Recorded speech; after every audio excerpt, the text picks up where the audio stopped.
Help carry one another's burdens, and in that way you will be fulfilling the law of Christ. We have a choice, my friends. We can help or we can hurt.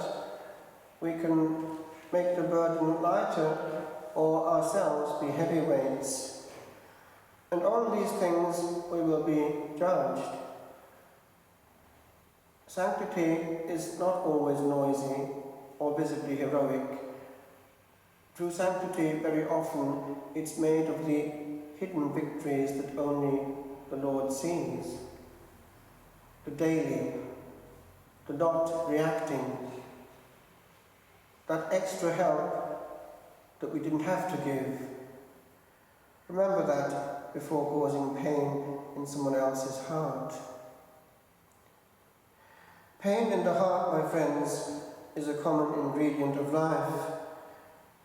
In the Gospel, we do not see that the widow of Naim said anything. She just wept.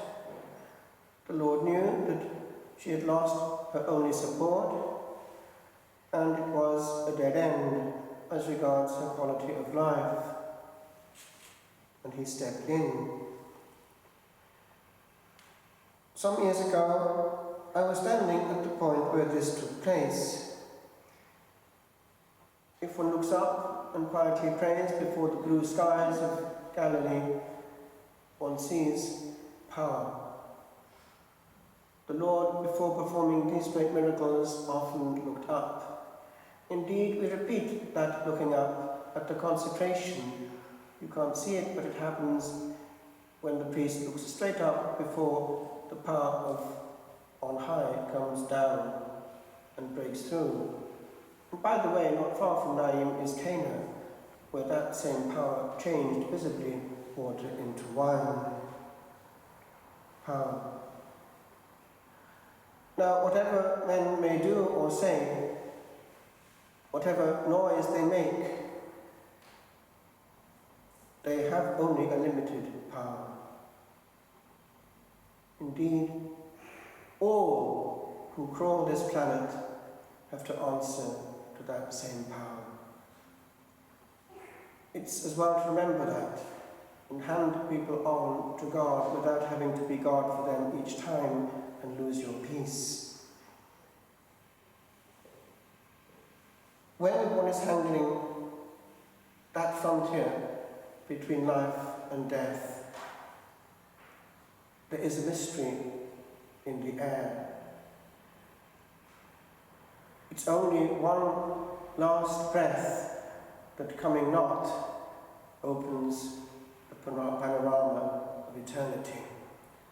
And one moment later, everything changes with regard to what was important. We priests are often hovering on that no man's land. Souls just ready to go. I had one actually this last week. It's actually quite touching at times, especially if they're still compos mentis. They somehow know, yes, the priest is there. That means Jesus is there.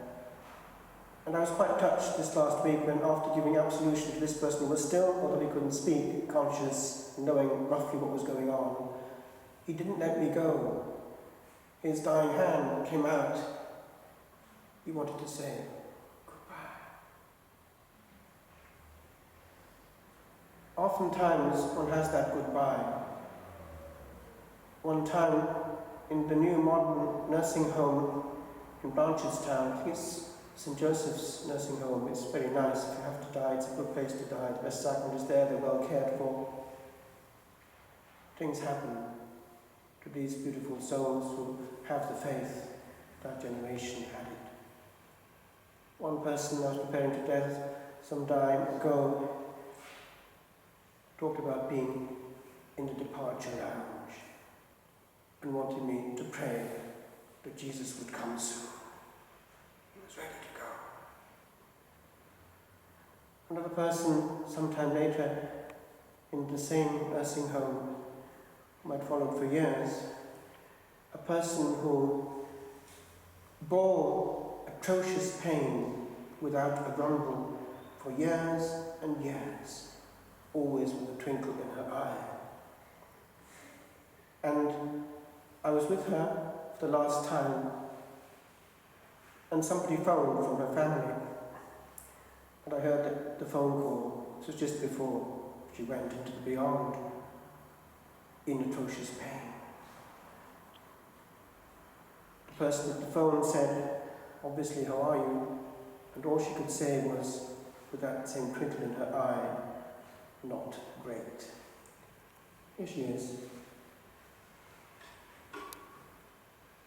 A twinkle in the eye just before death.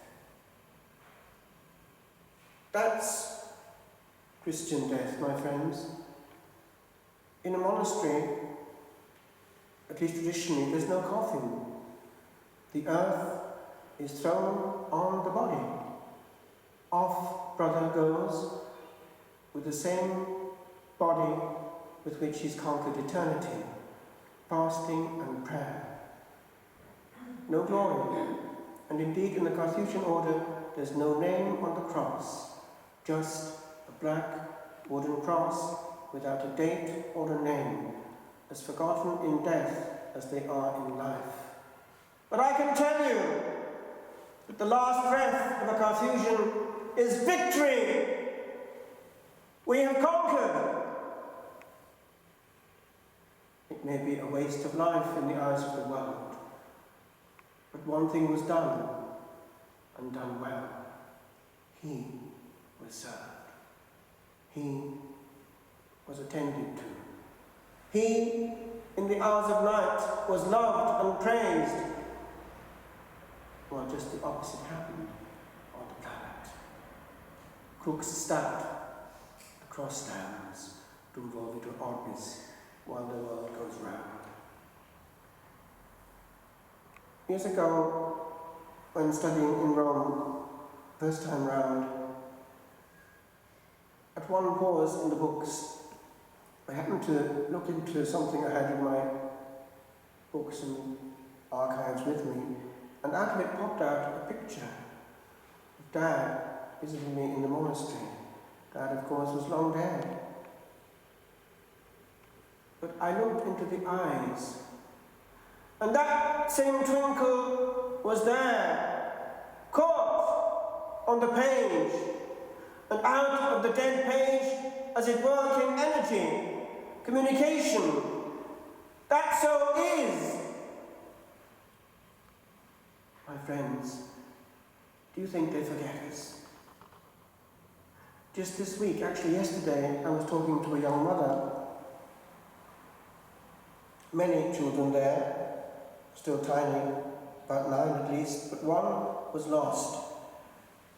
7 months and only 1 hour of life. They held her for 1 hour and baptized her. That is an angel, a fully grown angel, as it were, with all that can be given to a child. Do you think they forget? My friends, when we're handling the dead, we're not handling the dead. But we can't be handling people that actually are crying out. And this is where I want to land. We can't call them back. But right now, because people are saying things which are not complete, for instance, she's praying for us now, she's in a better place, are actually not helping these souls. The more that kind of message is given at funerals, the less they are prayed for. Do you know that Padre Pio, before dying, said, "Please do not call me a saint," and he meant business. He knew that if they did so, he wouldn't be prayed for. And even he apparently had a tiny moment in purgatory. What is it for the rest of us? Remember that, my friends. Remember how we can actually really help the dead. Do you know the ancient practice of stopping when the bell rings the hour? There's one prayer that one can say which is indulgence for them. Eternal rest grant to them, O Lord, let perpetual light shine upon them. May they rest in peace. Amen. That is indulgence for the deceased. Add those up over your life and you've helped a lot of souls. Also, my friends, yourself. Live this day as though it were your last, because we can't presume upon tomorrow. Everyone who drives, especially a big vehicle, is perpetually at risk. And by the way, a lot of deaths happen that need not. I just heard this morning that my friend who died the other day needn't have died. Do you know that a lot of medical appointments now happen by phone? He was just given a first dose of antibiotics, then he phoned again. He was given a second dose of antibiotics. A few days later, he was dead. Death is close to us more than we think. This, my friends, is the issue. Think on these things before frittering away today in useless talk, useless gazing. Live it as though today I had to face him from whom there is no coming back.